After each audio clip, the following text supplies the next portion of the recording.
जीत की तैयारी नहीं, तैयारी ही जीत है भाई। कोटा को तेरे जैसे टीचर की जरूरत है।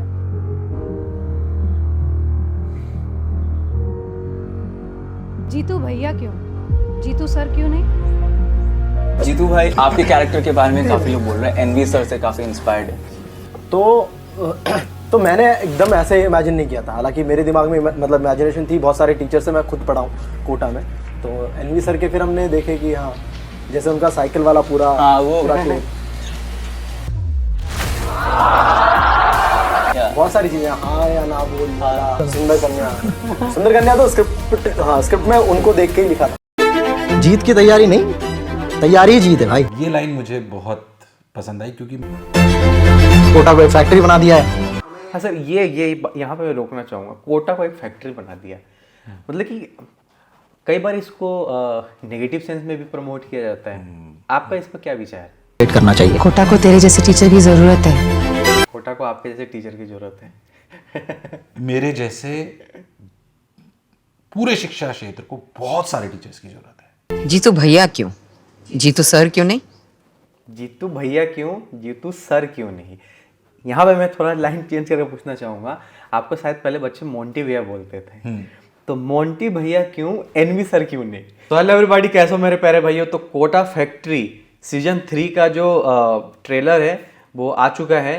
तो यहाँ पे फर्स्ट लुक जो है वो आ चुका है यहाँ पे कोटा फैक्ट्री का। तो हम और सर मिलके रिएक्शन देने वाले हैं, और पहले भी हमने रिएक्शन दिया था और वो काफ़ी आप लोगों ने प्यार किया था। तो जो कि सर को एज ए जीतू भैया माना जाता है कि कोटा के जीतू भैया हमारे प्यारे एनवी सर हैं। तो आज जीतू भैया मतलब रियल लाइफ जीतू भैया एनवी सर जो है वो कोटा फैक्ट्री सीजन 3 का जो फर्स्ट लुक है उस पर रिएक्शन देने वाले हैं। तो हम कई बार देखते हैं ऐसे इंटरव्यू या कई जगह में आपको दिखाया जाता है कि कोटा के जीतू भैया, तो कैसा लगता है ऐसा, मतलब कि ये नहीं, अच्छा तो बहुत लगता है। कोटा फैक्ट्री के बहुत बहुत धन्यवाद। पर जैसे अभी नया जब भी सीरीज आती है ना, तो डर भी लगता है कि पता नहीं उन्होंने जीतू भैया को कैसे दिखाया होगा, क्योंकि जीतू भैया की इमेज उन्होंने बोला है कि भाई जीतू भैया एनवी सर के कैरेक्टर से लिया है। तो मुझे लगता भी है कि भाई जीतू भैया जो है, जो रियलिटी में मेरा मनस्थिति है उसको दिखाया या नहीं दिखाया, वो शायद थोड़ा सा डर रहता है मन में। राइट। तो आइए चलिए देखा जाए और एंजॉय किया जाए। Ready sir? यस। पता है ना हम जेई दे रहे इस साल। हाँ यार, बहुत ज्यादा टाइम नहीं है अपने पास। मुझे तो ये नहीं समझ आ रहा कि इस साल मेरा मेंस कैसे क्लियर होगा। ड्रीम बस देखे जाते हैं, एम अचीव किया जाता है। बहुत बढ़िया। ये क्या ड्रीम देखे जाते हैं, एम अचीव किए जाते हैं। बहुत बढ़िया। ये लाइन बोलते हैं हम लोग क्लासेस में। अच्छा। हाँ, ये मोस्टली बोलते हैं ऐसी बातों को कि नहीं यार, सबने देखना अच्छी बात है, पर असलियत में उन्हें अचीव करने की भी आप में क्षमता होनी चाहिए। Right sir. जीत की तैयारी नहीं, तैयारी ही जीत है भाई। ये लाइन मुझे बहुत पसंद आई क्योंकि मैं ऐसा पिछले 2-3 साल से एटलीस्ट हर ओरिएंटेशन में बोल रहा हूँ। अच्छा। जब से आप ऐसे बोल सकते हैं कोटा में ऐसी बातें हो रही है, तो मैं सबको यही बात बोलता हूँ कि यार है ना, असलियत में मैं खुद ने भी मानता हूँ इस बात को कि जो रियलिटी में बच्चा मेहनत करता है ना, यहाँ पे सिलेक्शन होना नहीं होना तो ईश्वर की भी इच्छा होती है, कई बार उस दिन की भी इच्छा होती है ना, बट असलियत में जो 12-15 घंटे पढ़ना सीख जाता है वो जीवन में सफल नहीं होता। तो मैं उनको ये बोलता हूँ कि तुम्हारी असली जो सफलता है वो सिलेक्शन में नहीं है, वो तो एक एग्जाम है, एक रैंक है। असली सफलता वो है जो तुम यहाँ पे पढ़ना सीख गए हो। तो इसने उन्हीं लाइन को बहुत अच्छा बोला है, मुझे बहुत अच्छी रिलेट करी है। और मुझे लगता है कि जो मैं बोलता हूँ एग्जैक्टली ये लाइन नहीं बोलते हैं रियलिटी में, बट यही बात बोलते हैं नॉन स्टॉप कि जो 12 से 15 घंटे पढ़ना सीख गया वो असलियत में जीवन में जीतेगा। राइट। कोटा को एक फैक्ट्री बना दिया है। हाँ सर, ये यहाँ पे मैं रोकना चाहूँगा। कोटा को एक फैक्ट्री बना दिया, मतलब कि कई बार इसको नेगेटिव सेंस में भी प्रमोट किया जाता है। आपका इस पर क्या विचार है? मतलब मैं मानता हूँ कि इस क्षेत्र में बहुत सारे लोग ऐसे हैं जो इस शिक्षण संस्थानों में या शिक्षा के क्षेत्र में सिर्फ इसलिए आते हैं कि उनको एक ये व्यापार की तरह नज़र आता है कि पैसा कितना हुआ, कितना लगाया, कितना मिला। बट मैं आपको रियलिटी में बोलूँगा कि शायद वो हो सकता है मोमेंटली सफल भी हो जाएं, पर लॉन्ग टर्म में नहीं होंगे, क्योंकि शिक्षा का महत्व तो शिक्षा से होता है। मैं ये नहीं बोलता हूँ कि उसके लिए पैसा नहीं चाहिए, हर ऑर्गेनाइजेशन चलाने के लिए money plays important role, but जो सिर्फ ये सोच के आता है, सिर्फ व्यापारी दृष्टिकोण से सोचता है, वो नहीं चलेगा। बट हाँ, इसकी वजह से कभी कभी ये नाम हमारे साथ जुड़ जाता है जो नेगेटिव है, और मैं प्रयास करूँगा व्यक्तिगत रूप से कि इस नाम को बदला जाए। यानी कि सच में कोटा को फैक्ट्री नहीं बनाएगा। हाँ, ये फैक्ट्री नहीं है, ये शिक्षा नगरी है। शिक्षा नगरी, हाँ, सरस्वती जी का शहर है ये, शिक्षा की काशी है। शिक्षा की काशी है। और सरस्वती जी जहाँ वास करती है ना, जैसे हम बोलते हैं कि सरस्वती जी के पीछे लक्ष्मी जी होती हैं, वो शहर है ये।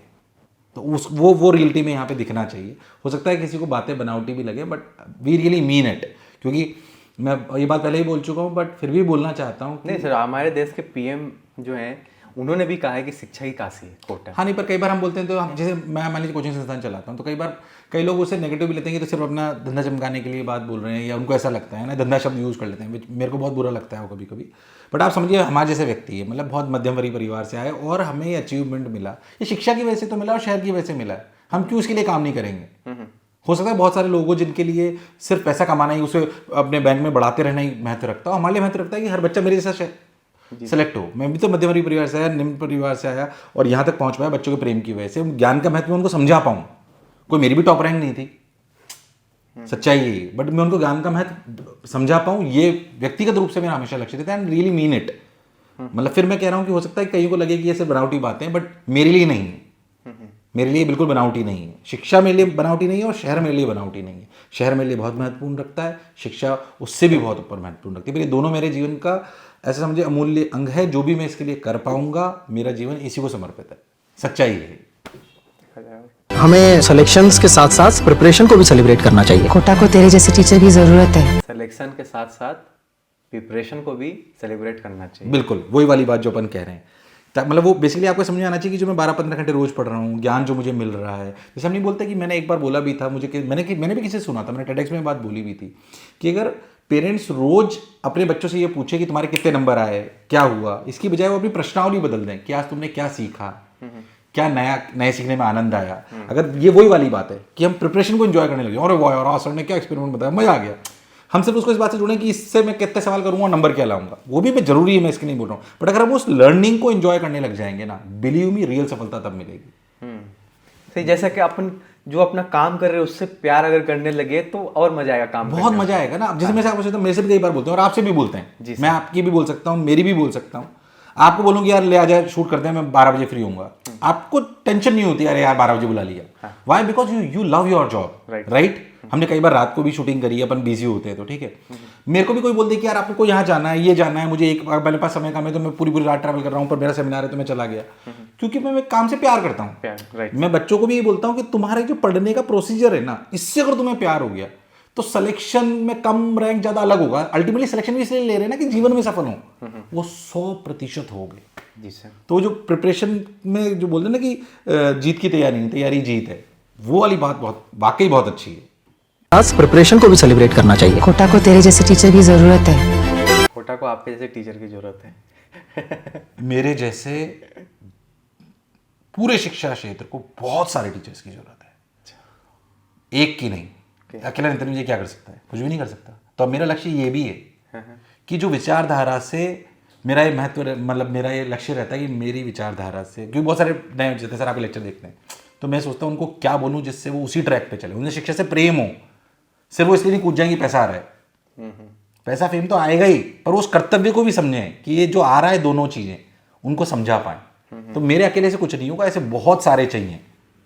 और मैं सौभाग्यशाली हूँ कि मैं ऐसे बहुत सारे लोगों में अपनी विचारधारा डाल सकूँ, तब रियलिटी में अब महत्वपूर्ण होगा। क्योंकि एक जो पहला पड़ाव था वो कि नहीं यार बच्चों ने बहुत प्यार दिया, वो बहुत अच्छा ही है, पर अब ये भी महत्वपूर्ण है कि हम कितना स्केल कर सकते हैं। एज इंडिविजुअल आप नहीं कर सकते हो, बट ये भी महत्वपूर्ण है कि वो जो विचारधारा है, कोटा की पेडागोजी या पढ़ाने की पेडागोजी या शिक्षक के क्या कर्तव्य होने चाहिए, वो अगर अपन पहुंचा पाएं, वो बहुत इंपॉर्टेंट है। राइट।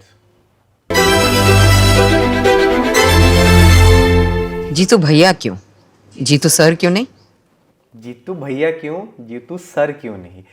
यहाँ पे मैं थोड़ा लाइन चेंज करके पूछना चाहूँगा। आपको शायद पहले बच्चे मोंटी भैया बोलते थे, तो मोंटी भैया क्यों, एनवी सर क्यों नहीं? मतलब मुझे ऐसा लगता है कि जब आप भैया बोलता है ना बच्चा, तो उसे लगता है। अच्छा सर एक सेकंड, मतलब कि आपको क्या लगता है कि जब ये सीरीज लॉन्च होगी तो आंसर क्या देगा जीतू भैया इस क्वेश्चन का? मेरे हिसाब से जो मैं सोचता हूँ शायद उसी के आसपास होना चाहिए। आप जो सोचोगे सही सोचोगे। नहीं ऐसा नहीं है, क्योंकि वी रियली डोंट नो क्या होगा। बट हाँ मुझे लगता है कि भैया से आत्मीयता आती है। उसे लगता है बड़े भैया हैं, मैं उनसे पूछ सकता हूँ, अपने दिल की बात कह सकता हूँ, कोई किसी ने धोखा दे दिया गर्लफ्रेंड ने तो भी बात बता सकता हूँ। सर में कभी कभी क्या है, हमारी विचारधारा में न्यूरोप्लास्टिसिटी जैसी होती है कि नहीं ये डिसिप्लिन में पढ़ाएंगे, ये हमारी बात नहीं सुनेंगे या डांटेंगे। भैया में कभी कभी वो अपनत्व की भावना आती है कि बड़े भाई को बोल सकते हैं, तो उसी बात को गलती भी हो गई तो बड़े भाई को बोल सकते हैं भैया बचा लो। क्योंकि कोटा मैंने बहुत सारे बच्चे ऐसे करते हैं, मुझे लगता है वो उसी के आसपास शायद कोई बात होनी चाहिए।